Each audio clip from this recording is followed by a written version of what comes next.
നമസ്കാരം. മനസ്സാതനെ വളരെ മനോഹരമായ ഒരു സന്തോഷം നിറഞ്ഞ ഒരു വാർത്ത മാസ്മരിക മീഡിയ ഇന്ന് നിങ്ങൾക്ക് മുന്നിൽ അവതരിപ്പിക്കാനാണ് എത്തിയിരിക്കുന്നത്. കൊല്ലം ജില്ലയിലെ വേളമാനൂർ എന്ന് പറഞ്ഞ വളരെ മനോഹരമായ ഒരു ഗ്രാമം. ഈ ഗ്രാമപ്രദേശത്ത് അതിസുന്ദരമായ ഒരു ഭവനമുണ്ട്. ഇവിടെ ആർക്ക് വേണമെങ്കിലും വന്ന് താമസിക്കാം, ₹1 പോലും കൊടുക്കണ്ട എന്നും പറഞ്ഞ് നിങ്ങളെല്ലാവരും കൂടെ നാളെ പെട്ടിയും പ്രമാണമായിട്ട് ഇങ്ങോട്ടൊന്ന് താമസിക്കാനൊന്നും നോക്കണ്ട. ഇതിൻ്റെ യാഥാർത്ഥ്യങ്ങൾ എന്താണെന്ന് നമുക്ക് ഇവരോട് തന്നെ ചോദിച്ച് മനസ്സിലാക്കാം. അതിൻ്റെ അണിയറ പ്രവർത്തകരാണ് എനിക്ക് തൊട്ട് പിന്നിൽ നിൽക്കുന്നത്, ഭൂമിക്കാരൻ എന്ന് പറയുന്നത്. ഇവരുടെ ആശയങ്ങൾ എന്ന് പറഞ്ഞു കഴിഞ്ഞാൽ വളരെ മനോഹരമാണ്. എന്തായാലും കൂടുതൽ ഡീറ്റെയിൽ അവരോട് തന്നെ ചോദിക്കാം. അപ്പോൾ എല്ലാവർക്കും നമസ്കാരമുണ്ട്. ഈ ഭൂമിക്കാരൻ എന്ന് പറഞ്ഞൊരു ആശയം തന്നെ വളരെ മനോഹരമാണ് അല്ലേ? അത് വളരെ, കാരണം അങ്ങനെ ഒരു ആശയത്തിൻ്റെ പിന്നിൽ എന്താണ്? കേരളീയരല്ല, ഇന്ത്യക്കാരല്ല, ഭൂമിയാണ് നമ്മുടെ വീട് ആ ഒരു കൺസെപ്റ്റാണ്. അപ്പൊ എനിക്ക് എല്ലാവരും ഒന്ന് പരിചയപ്പെടുത്താവോ, ആരാണ് ഇതിന്റെ പിന്നിൽ? ഇത് നിങ്ങളാണ് ഇതിന്റെ പിന്നിൽ അല്ലേ? പിന്നെ പ്രധാന ആള് JP. ചേട്ടൻ വലുതായിട്ടൊന്നും സംസാരിക്കുന്ന ഒരാളെ അല്ല, പക്ഷേ ഉള്ളിൽ ഒരുപാട് സംഭവങ്ങളുണ്ട് പുറത്ത് പറയാൻ അല്ലേ? അതൊക്കെ ഈ എഴുത്തിലൂടെയാണ് പ്രചരിക്കുന്നതാണ് ഞങ്ങൾ അറിയാൻ കഴിഞ്ഞത്, പ്രവർത്തിച്ച് കാണിക്കുന്നുണ്ട്. അല്ലാതെ ആരെങ്കിലും വന്നു കഴിഞ്ഞാൽ സംസാരിക്കാനുള്ളൊരു ഫ്ലോ കുറവാണ്. നമ്മുടെ പേര്? എൻ്റെ പേര് ശ്രീകല ഭൂമിക്കാരൻ, JPയുടെ വൈഫാണ്. ഇത് ഉജ്വൽ മകനാണ്. ഇത് ഇവരെയൊക്കെ ഒന്ന് പരിചയപ്പെടുത്താമോ? ഇത് ഞങ്ങളിവിടെ താമസിക്കുന്ന വ്യക്തിയാണ്. നമ്മൾ അന്തേവാസികൾ എന്നല്ല അറിയപ്പെടുന്നത്. ഞങ്ങൾക്കൊരു കൂട്ടുജീവന കേന്ദ്രമാണ്. ഷംല ചേച്ചി, ബിന്ദു ഞങ്ങളെ എല്ലാമാണ്, ട്രസ്റ്റിയാണ്, എല്ലാമാണ്. ഞങ്ങളെ ഇവിടുത്തെ പ്രധാനപ്പെട്ട ആളാണ്, മെയിൻ ഒരാൾ. പിന്നെ അമ്മയുടെ പേര് ജയശ്രീ എന്നാണ്. അമ്മ ഇവിടെ താമസിക്കാൻ ജയശ്രീ. ഇത് ഞങ്ങള് ഇപ്പം കുറച്ച് ദിവസമായി വന്നെത്തിയിട്ട് പാപ്പച്ചൻ ചേട്ടനും ഇത് പറഞ്ഞതുപോലെ ഞങ്ങളെ ഇപ്പൊ എല്ലാ ബലമായി ആയിക്കൊണ്ടിരിക്കുകയാണ്. എനിക്ക് അറിയാൻ കഴിഞ്ഞതും നിങ്ങളുടെ ആശയങ്ങൾ അങ്ങനെയാണ് ഞങ്ങൾ ഇവിടെ എത്തിപ്പെട്ടത്. അതായത് ഇവിടെ ആർക്ക് വേണമെന്നുണ്ടെങ്കിലും, അതായത് ഇവരുടെ ആശയങ്ങൾ അങ്ങനെയാണ് കേട്ടോ. ഇവിടെ ആർക്ക് വേണമെങ്കിലും വന്ന് താമസിക്കാം അല്ലേ? അതിന് പ്രത്യേകിച്ച് പൈസ ഒന്നും വേണ്ട. പിന്നെ 2-3 കാര്യങ്ങൾ അവർ പറയുന്നുണ്ട്, അത് അവരും പറയും. എങ്കിലും ഞാൻ ഒരിക്കൽ കൂടി പറയാണ്, മദ്യപാനം, പുകവലി ഇങ്ങനെയൊക്കെയുള്ള ആരും ഇവിടെ പ്രവേശിക്കേ വേണ്ട എന്നാണ് പറയുന്നത്. അതുകൊണ്ട് ഒരിക്കൽ കൂടി പറയാണ്, മദ്യപാനിച്ചുകൊണ്ടോ അല്ലെങ്കിൽ എന്താണ് പിന്നെ വേറെ മതപരമായിട്ടുള്ള സംഭവം അങ്ങനെയൊന്നും ഇവിടെ ആരും വന്ന് താമസിക്കാൻ അവർക്ക് താല്പര്യമില്ല. അല്ലാത്ത ആർക്ക് വേണമെങ്കിലും വന്ന് താമസിപ്പിക്കാം, എത്ര ദിവസം വേണമെങ്കിലും അല്ലേ? അങ്ങനെ വന്ന് താമസിക്കുന്നു എന്ന് പറയുന്നതിൻ്റെ ഒരു ഉദ്ദേശം എന്താണ്? നിങ്ങൾക്ക് ഒരു ആരും ഒന്നും വന്ന് തരണ്ട, അതായത് സാമ്പത്തികമായിട്ട് ആരും ഒന്നും തന്നില്ലെങ്കിൽ പോലും വന്ന് താമസിക്കുക എന്ന് പറയുന്നൊരു, കാരണം തരാൻ വേണ്ടിയുള്ള ഒരു അവസ്ഥയിലായിരിക്കൂല അവർ ചിലപ്പോഴത്തേക്ക്. അപ്പം മക്കളാലോ അല്ലെങ്കിൽ വേറുള്ള സാഹചര്യങ്ങളാലോ ഒറ്റപ്പെടുന്നവരായിരിക്കും. ചിലപ്പോൾ അവർക്ക് തരാനുള്ളൊരു സാമ്പത്തിക അവസ്ഥയിലായിരിക്കൂല അവരിവിടെ എത്തുന്നത്. അപ്പം ആ അവസ്ഥയിൽ അവരോട് ചോദിക്കുക എന്നുള്ളത് വളരെ ബുദ്ധിമുട്ടുള്ളൊരു കാര്യമായതുകൊണ്ടും ഞങ്ങൾക്ക് അത്യാവശ്യം ജോലി ഉണ്ടായിരുന്നു. അപ്പം നമ്മൾ സമ്പാദിക്കുന്ന അങ്ങനെ സമ്പാദിച്ച് വെക്കുക എന്നുള്ളൊരു ശീലമുള്ളവരല്ല. എന്നുവെച്ചാൽ അപ്പം കിട്ടുന്നത് അപ്പം ചിലവാക്കും. അപ്പം ഞങ്ങളൊരു സന്തോഷം എന്ന് വെച്ചാൽ ഞങ്ങൾ കൂടെയുള്ള അല്ലെങ്കിൽ ഞങ്ങൾ അവർക്ക് കൂടെ കൊടുത്ത് ഭക്ഷണം കഴിക്കുക എന്നൊരു സങ്കല്പമാണ്, ആശയമാണ് ഞങ്ങൾക്ക് ഉൾക്കൊള്ളുന്നത്. അതുകൊണ്ട് ഇവിടെ വരുന്നവർ നിങ്ങൾ പറയുന്ന ഒരു അജണ്ട എന്ന് പറഞ്ഞു കഴിഞ്ഞാൽ മദ്യപാനം, പുകവലി, പിന്നെ മതപരമായ ചടങ്ങ്. അവർക്ക് ഉറക്കെയുള്ള പ്രാർത്ഥനകൾ അല്ലാണ്ട് അവർക്ക് സ്വന്തമായിട്ട് വേണമെങ്കിൽ ഇരുന്ന് പ്രാർത്ഥിക്കാം, മറ്റുള്ളവർ കേൾക്കാതെ അവർ പ്രാർത്ഥിക്കാം, അങ്ങനെയൊക്കെ ഉള്ളത്. വ്യക്തിപരമായ പ്രാർത്ഥനകൾക്ക് കുഴപ്പമില്ല. മറ്റുള്ളവർ കേൾക്കെ പ്രാർത്ഥനകളോ അല്ലെങ്കിൽ ഈ മറ്റുള്ള അനാഥാലയങ്ങളോ അങ്ങനെയുള്ളതുപോലെ ഭക്ഷണം പ്രാർത്ഥിച്ചതിന് ശേഷം ഭക്ഷണം കഴിക്കുക, എല്ലാവരും കൂടെ ഇരുന്ന് പ്രാർത്ഥിക്കുക. അപ്പം ഭക്ഷണം കൊടുത്തവർക്ക് ഇങ്ങനെ അവർക്ക് നന്ദി പറയുക, അവരെ പുകഴ്ത്തി പറയുക, അങ്ങനെയൊക്കെയുള്ള ഓരോ കാര്യങ്ങളൊന്നും ഇല്ലാതെ സാധാരണ പച്ച മനുഷ്യരെ പോലെ ജീവിക്കാനുള്ള പറ്റുന്നൊരിടമാണിത്. അതായത് ഇവിടെ വരുന്നവർക്ക് ഒരു പറയുന്നതെന്ന് വെച്ച് കഴിഞ്ഞാൽ നല്ല മനസ്സുണ്ടായിരിക്കണം, നല്ല ആശയങ്ങൾ ഉണ്ടായിരിക്കണം, നല്ല ചിന്തകൾ ഉണ്ടായിരിക്കണം. അങ്ങനെയുള്ളവർക്ക് ഇവർ സ്വാഗതം ചെയ്യുന്നുണ്ട്. അപ്പോൾ ഇതിനുള്ളൊരു സാമ്പത്തിക സ്രോതസ് എന്ന് പറഞ്ഞു കഴിഞ്ഞാൽ എങ്ങനെയാണ്? എന്തായാലും ഇങ്ങനെയൊക്കെ ഒരു അക്കോമഡേഷൻ ചെയ്തു പോകുന്ന ഒരു സാമ്പത്തികം വേണമല്ലോ. ഞങ്ങളതൊരു പബ്ലിക് ചാരിറ്റബിൾ ട്രസ്റ്റാണ്. ട്രസ്റ്റിൻ്റെ കീഴിലുള്ളതാണ് ബന്ധുത്വ ജീവിതാനന്ദാശ്രമം. അപ്പോൾ ട്രസ്റ്റിലെ അംഗങ്ങൾ നൽകുന്ന ഒരു സംഭാവന അതെന്നാണ് കുഴപ്പമില്ലാതെ ഇപ്പം നടത്തിക്കൊണ്ട് പോയിക്കൊണ്ടിരിക്കുന്നത്. പുറത്തുനിന്ന് ആരെങ്കിലും സംഭാവന വന്നാൽ സ്വീകരിക്കുമോ? എങ്ങനെയാണ്? നിർബന്ധപൂർവ്വം എന്നാൽ സ്വീകരിക്കും. ഇതുവരെ അങ്ങനെ ആത്മാർത്ഥത്തോടെ നമുക്ക് തോന്നണം, അവർക്ക് ഉള്ളിൻ്റെ ഉള്ളിൽ നിന്ന് തട്ടി നമുക്ക് അവർക്ക് തരുന്നതെന്ന് തോന്നണം. അല്ലാണ്ട് അങ്ങനെയുള്ളത് കാര്യം എന്താണെന്ന് വെച്ച് കഴിഞ്ഞാൽ ഞങ്ങളിങ്ങനെ ചെയ്യുമ്പോഴത്തേക്ക് നിങ്ങളെ കോൺടാക്ട് നമ്പർ ഡീറ്റെയിൽ ഒക്കെ കൊടുക്കുമ്പോഴേ നമുക്ക് അതിന് തീർച്ചയായിട്ടും അത് കുഴപ്പമില്ല. അത് അങ്ങനെയൊക്കെയുള്ള ഇനി അതുകൊണ്ടേ നമുക്ക് ഇനിയിപ്പോൾ കൂടുതൽ ആളുകൾ നമുക്ക് താമസിപ്പിക്കണമെങ്കിൽ തന്നെ അങ്ങനെ ഒരു വരുമാനം ആവശ്യമാണല്ലോ, വേണമല്ലോ. അതുകൊണ്ടാണ് ചോദിച്ചത്. അപ്പോൾ തീർച്ചയായിട്ടും ഇത് കാണുന്നവർ, കാരണം അവർ പറയുന്നത് വെച്ച് കഴിഞ്ഞാൽ സാമ്പത്തികം തന്നില്ലെന്നുണ്ടെങ്കിൽ പോലും നിങ്ങളുടെ ഒരു സഹകരണം മതി എന്നാണ് പറയുന്നത്. അപ്പം തീർച്ചയായിട്ടും ഇവരിങ്ങനെ പറയുന്നെങ്കിലും ഇത് കാണുന്ന പ്രേക്ഷകർ ഒരു കാര്യം മനസ്സിലാക്കാനുള്ളത്, ഒരുപാട് സാമ്പത്തികം മുടക്കിയാണ് ഇവർ ചെയ്യുന്നത്. കാരണം അങ്ങനെ പുറത്തുനിന്നോ ഈ മറ്റുള്ള ട്രസ്റ്റുകാരെ കണക്ക് പോയി പിരിവോ അങ്ങനെയൊന്നും ഇല്ല കേട്ടോ. അതുകൊണ്ടാണ് ഞങ്ങൾ വന്ന് ഇത് കവർ ചെയ്യാമെന്ന് വിചാരിച്ചത്. സാധാരണ ഞങ്ങൾ ഇങ്ങനെയുള്ള പരിപാടിക്കൊന്നും പോയി കവർ ചെയ്യാതിരിക്കുകയാണ് പതിവ്. അപ്പോൾ ഇത് ഒരു നല്ല സന്ദേശവും ഇവിടെ ഒരുപാട് സന്ദേശവും കാര്യങ്ങളും ഉള്ളത് കൊണ്ട് മാത്രമാണ് ഞങ്ങൾ ഇത് വന്ന് കവർ ചെയ്യുന്നത്. ഞങ്ങൾ എന്തായാലും ഈ തവണ ഇവരുടെ ഫോൺ നമ്പറും ഡീറ്റെയിലും എല്ലാം കൊടുക്കുന്നതായിരിക്കും. കാരണം ഇങ്ങനെ ഒരു പ്രസ്ഥാനം നിലകൊള്ളുക എന്ന് പറയുന്നത് തന്നെ വലിയൊരു കാര്യം തന്നെയാണ്. അപ്പോൾ ആദ്യം തന്നെ നിങ്ങളെ സ്വപ്നമല്ല, ഒരു പുതിയ ലോകമാണ്. പുതിയ ലോകം അതാണ് പറയുന്നത്. ജെബിച്ചേട്ടൻ പറയുന്നത് വെച്ച് കഴിഞ്ഞാൽ പുതിയൊരു ലോകമാണ് അവർ പടുത്തുയർത്തുന്നത്, അല്ലെങ്കിൽ പുതിയൊരു ലോകത്തിന് വേണ്ടിയാണ്. കൂടി ആലോചിച്ച് ഒന്നിച്ച് അധ്വാനിച്ച് പങ്കിട്ട് അനുഭവിച്ച് അങ്ങനെയുള്ള ഒരു കോൺസെപ്റ്റിലാണ് ഞങ്ങളെ കൊണ്ടുപോകുന്നത്. അങ്ങനെയാണ് ഇതിന്റെ ആശയം എന്ന് പറഞ്ഞാൽ. അങ്ങനെയാണ് നമ്മളെല്ലാരും കൂടെ ഒന്നിച്ച് ചേർത്ത് നിർത്തുക. കൂടി ആലോചിച്ച് എല്ലാരും ചേർത്ത് വരുമ്പോ ചേർത്ത് നിർത്തുന്ന എന്തെങ്കിലും തരുന്ന പൈസ ഒക്കെ മേടിക്കണം, പറയരുത്. ഇല്ല ഇല്ല തീർച്ചയായിട്ടും. മാസം 15,000 വേണം മിനിമം നമുക്കിപ്പോ. മാസം 15,000 മാസം 15,000 വേണ്ടി വരും. 15,000 രൂപ എന്ന് പറയുന്നത് അത് നിങ്ങൾ സത്യസന്ധമായിട്ട് പറഞ്ഞൊരു കാര്യമാണ് കേട്ടോ. കാരണം ഇവർ 15,000 രൂപ എന്ന് പറഞ്ഞാൽ അവർ സത്യസന്ധമായിട്ടാണ്. കാരണം ഓരോ ട്രസ്റ്റിനൊക്കെ ചെന്ന് പറഞ്ഞാൽ 2 ലക്ഷം വേണം 3 ലക്ഷം വേണം എന്നാണ് അവർ പറയുന്നത്. പിന്നെ ഇവര് ഒരുപാട് മാഗസീനുകൾ അല്ലേ, ഒരുപാട് മാഗസീനുകൾ ഇതിന്റെ ജീവകാരുണ്യ പ്രവർത്തനത്തിന് അവാർഡുണ്ട്. പിന്നെ മികച്ച സാഹിത്യ പുരസ്കാരമുണ്ട്. പിന്നെ പങ്കാളിത്ത കവിതാ സമാഹാരം ചെയ്യുന്നുണ്ട്. ഓപ്പൺ ലൈബ്രറി ഉണ്ട്. 5000-ഓളം പുസ്തകങ്ങളുള്ള ലൈബ്രറി ഉണ്ട്. അങ്ങനെ കുറെ കാര്യങ്ങളുണ്ട്. ഇതൊക്കെയാണ് ഒരുപാട് ഈ ലൈബ്രറിയൊക്കെ ഇവിടുന്ന് വന്ന് ബുക്കൊക്കെ കൊണ്ടുപോകുന്നവർക്ക് അങ്ങനെ ഒരു സാമ്പത്തികമൊന്നുമില്ല, ഒന്നുമില്ല. അതാണ് പറഞ്ഞത്. ഇവരെല്ലാം ഒരു 95% ഫ്രീ സർവീസുകളാണ് ഇവർ ചെയ്യുന്നത്.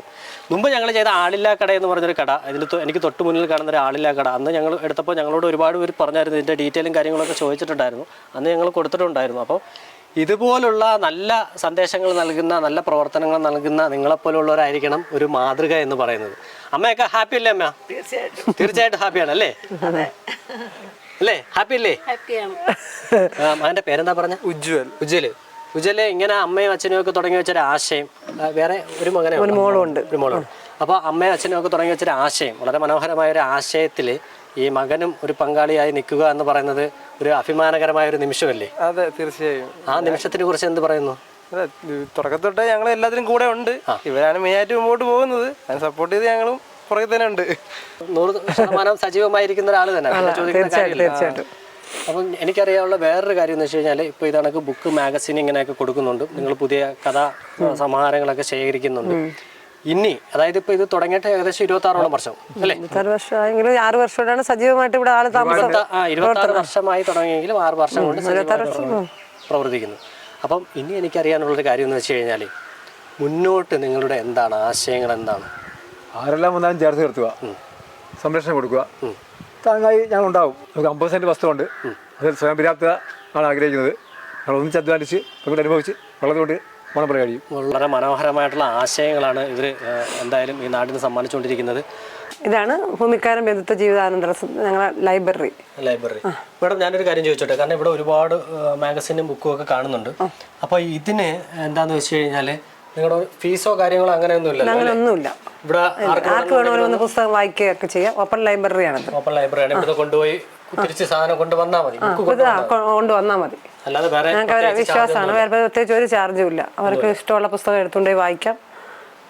മേഡം ഒരുപാട് എഴുതാറൊക്കെ ഉണ്ട്. ഞാൻ 2 കവിതാ സമാഹാരങ്ങൾ പുറത്തിറങ്ങിയിട്ടുണ്ട്. 2 പേരും എഴുത്തുകാരാണ്.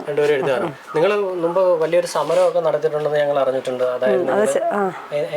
ശൗചാലയങ്ങൾ സൗജന്യമാക്കണമെന്ന് ആവശ്യപ്പെട്ടുകൊണ്ട് കാസർഗോഡും തിരുവനന്തപുരം വരെ നടന്നിട്ടും 5 പ്രാവശ്യം നടന്നിട്ട് പിന്നെ 1 പ്രാവശ്യം സൈക്കിളിൽ കാസർഗോഡും തിരുവനന്തപുരം നടന്ന് അതിൻ്റെ ആവശ്യകത എല്ലാ MLA-മാരെയും വീടുകളിൽ പോയി അതിൻ്റെ ആവശ്യകത ബോധ്യപ്പെടുത്തി മന്ത്രിമാരെ വീടുകളിൽ പോയിട്ട് അവസാനം ഞങ്ങൾ സെക്രട്ടറിയേറ്റിന് മുമ്പിൽ ഒരു സമരം നടത്താറുണ്ട്. അത് ശവശയനം എന്ന മുക്കിൽ പഞ്ഞിയൊക്കെ വെച്ചിട്ട് ഞങ്ങൾ റേത്തൊക്കെ വെച്ചൊരു സമരം നടത്തി. അങ്ങനെയൊക്കെയുള്ള കുറേ 5 പ്രാവശ്യം കാസർഗോഡ് തിരുവനന്തപുരം വരെ നടന്നു. പ്ലക്കാർഡൊക്കെ തൂക്കിയിട്ട് ഞങ്ങൾ ആളുകളുടെ മൊത്തം ഇതിൻ്റെ ആവശ്യകത ബോധ്യപ്പെടുത്തി ഇങ്ങനെ എല്ലാ മന്ത്രിമാരെ MLA-മാരെ വീടുകളിൽ പോയിട്ട് ഇങ്ങനെ ആവശ്യകത ഫീമ ഹർജിയൊക്കെ തയ്യാറാക്കി വെച്ചിട്ടുണ്ട്. നമ്മൾ മുഖ്യമന്ത്രി ഇതുവരെ വാങ്ങിയിട്ടില്ല. നേരിട്ട് വാങ്ങണമെന്ന് ആഗ്രഹം കൊണ്ട് ഞങ്ങൾ കൈ തന്നെ വെച്ചേക്കാണ്. മുഖ്യമന്ത്രിയുടെ കൈ നേരിട്ട് തന്നെ കൊടുക്കണമെന്ന്. മുഖ്യമന്ത്രി നേരിട്ട് വാങ്ങണം. പ്രൈവറ്റ് സെക്രട്ടറിയുടെ കയ്യിൽ നിന്നല്ലാതെ നേരിട്ട് നമ്മളെ കയ്യിൽ നിന്ന് വാങ്ങുന്നത് വരെ അത് ഞങ്ങളെ കയ്യിൽ തന്നെ സൂക്ഷിച്ചു വെച്ചേക്കണം. തീർച്ചയായിട്ടും അതൊക്കെ നടക്കും. തീർച്ചയായിട്ടും ഉറപ്പായിട്ടും അത് മുഖ്യമന്ത്രി. പിന്നെ ആ സമരങ്ങൾ അല്ലാണ്ട് തന്നെ ഞങ്ങൾ ആദിവാസികൾ സമരം, ജയാബായിക്കൊപ്പം പശ്ചിമഘട്ട സംവാദയാത്ര, അങ്ങനെ തുടർന്ന് മറ്റേ വിയൂർ ആ സമരം. തീർച്ചയായിട്ടും ഞാൻ ഒരുപാട് ബുക്കൊക്കെ ഇവിടെ കാണുന്നുണ്ട്. അപ്പം ഇത്രയും പുസ്തകങ്ങളും അല്ല എൻ്റെ വയ്ക്കാൻ സ്ഥലമില്ലാത്തതുകൊണ്ട് ബാക്കി പുസ്തകം എൻ്റെ വീട്ടിൽ പരവൂർ പൂതക്കുളത്ത് എൻ്റെ വീട്ടിൽ വെച്ചേക്കാണ്. കാരണം വെച്ചാൽ ഇവിടെ ഇവിടെ കുറേ ഇങ്ങനെ ഒത്തിരി ഉണ്ടായിരുന്നത് ഞങ്ങളില്ലാത്ത അവസ്ഥയിൽ മഴ പെയ്തിട്ടേ ഇങ്ങനെ ഈർപ്പം വരുമല്ലോ, ഈർപ്പം വന്നിട്ട് പുസ്തകങ്ങൾ കുറേ നശിച്ചു പോയി. ഇവിടെ എഴുതിയിരിക്കുന്ന ചെറു ചെറു ഇതൊക്കെ ഇതാരെങ്കിലും സൃഷ്ടിയാണോ, എങ്ങനെയാണ് അത് നിലവിൽ? അതാണ് ഞങ്ങൾ പങ്കജ ഗ്രൂപ്പ് സാർ എന്ന് പറഞ്ഞൊരു പുള്ളിക്കാരൻ അയൽപക്കത്തായതിൻ്റെ സ്ഥാപകനാണ്. പുള്ളിക്കാരനോട് JP യുടെ ഒരു അടുപ്പം കൊണ്ടാണ് ഭൂമിക്കാരെന്നൊരു ആശയം, നമ്മൾ ഇന്ത്യക്കാരല്ല കേരളീയരല്ല, ഭൂമിയാണ് നമ്മുടെ വീട് എന്നാണ് ഭൂമിക്കാരെന്ന കോൺസെപ്റ്റ്. പുള്ളിക്കാരൻ്റെ നിന്നാണ് ആ ഭൂമിക്കാരെന്ന വാക്ക് കിട്ടിയത്, അയൽപക്കത്തായം എന്നൊക്കെയുള്ള വാക്ക് കിട്ടിയത്. പുള്ളിക്കാരൻ്റെ ആശയങ്ങളാണ് JP കടമെടുത്തിട്ട് ഇത് എഴുതി നിൽക്കുന്നതെങ്കിൽ പുള്ളിക്കാരൻ മരിച്ചുപോയി, കുറുപ്പ് സാറ് മരിച്ചുപോയി. അപ്പോൾ ഇത്രയൊക്കെ മനോഹരമായ പുണ്യപ്രവർത്തികൾ ചെയ്യുന്ന നിങ്ങൾക്ക് ഇനി വേറെ എന്തെങ്കിലും ചെയ്യാൻ ഉദ്ദേശമുണ്ടോ? ഞങ്ങൾ മരണശേഷം അവയവങ്ങൾ പിന്നെ ശരീരം മെഡിക്കൽ കോളേജിൽ കൊടുക്കാനും അവയവങ്ങളെല്ലാം ദാനം ചെയ്യാനുമാണ് ഞങ്ങൾ സോട്ട് എന്ന സംഘടനയ്ക്ക് ഒത്തിരി വർഷം 10-15 വർഷം മുമ്പ് തന്നെ ഒപ്പിട്ട് നൽകിയിട്ടുണ്ട്. മരിച്ച ശേഷം അതൊന്നും കൂടെ വ്യക്തമാക്കാവോ, എങ്ങനെയാണ്? മരിച്ച ശേഷം ഞങ്ങളുടെ ശരീരം മെഡിക്കൽ കോളേജിൽ പഠിക്കാനായിട്ട് കൊടുക്കാനും അവയവങ്ങൾ ഇപ്പം ഒരു കോമ സ്റ്റേജിലായാൽ പോലും എൻ്റെ എല്ലാ അവയവങ്ങളും മറ്റൊരാൾക്ക് പ്രയോജനപ്രദമായ രീതിയിൽ ഉപയോഗപ്പെടുത്താനായിട്ട് ആഗ്രഹിക്കുന്നു. അത് നല്ലൊരു തീരുമാനമാണ്. കാരണം അത് അപ്പം മോനുമൊക്കെ ഞങ്ങൾ പറയുമ്പോൾ മോക്ക് ചെറുതാണ്, അപ്പം അന്ന് ചെറിയ കുട്ടിയായിരുന്നപ്പോലും അവനും പറഞ്ഞ അവനും അതുപോലെ അവൻ്റെ അവയവങ്ങൾ 3 പേരും തീർച്ചയായിട്ടും അത് നല്ലൊരു ആശയം തന്നെയാണ് കേട്ടോ. കാരണം അങ്ങനെ നിങ്ങൾ 3 പേരും അതൊക്കെ വീണ്ടും നിങ്ങൾക്ക് വീണ്ടും കാരണം അമ്മ പറഞ്ഞ ആഗ്രഹം പറഞ്ഞിരുന്നു നമ്മുടെ ശരീരം കൊടുക്കണമെന്ന്, പക്ഷെ സമ്മതിച്ചില്ല, സൗകര്യമാര് അനുവദിച്ചില്ല. അമ്മ നിർബന്ധപൂർവ്വം പല പ്രാവശ്യം സമ്മതത്തെ ഇത് ഒപ്പിട്ട് തന്നു, കൊടുക്കാൻ കഴിഞ്ഞില്ല. കാരണം വിശ്വാസങ്ങളുണ്ട്. ഞങ്ങളിവിടെ ഇങ്ങനെ പറഞ്ഞപ്പോൾ ചേട്ടന് പറഞ്ഞു ഇത് എവിടെയാണ് കൊടുത്തത്, എനിക്കും ആഗ്രഹമുണ്ട്, എനിക്കും അങ്ങനെ ചെയ്യണമെന്ന് ഇന്നലെ ചേട്ടൻ ഇവിടെ എന്ന് പറഞ്ഞു.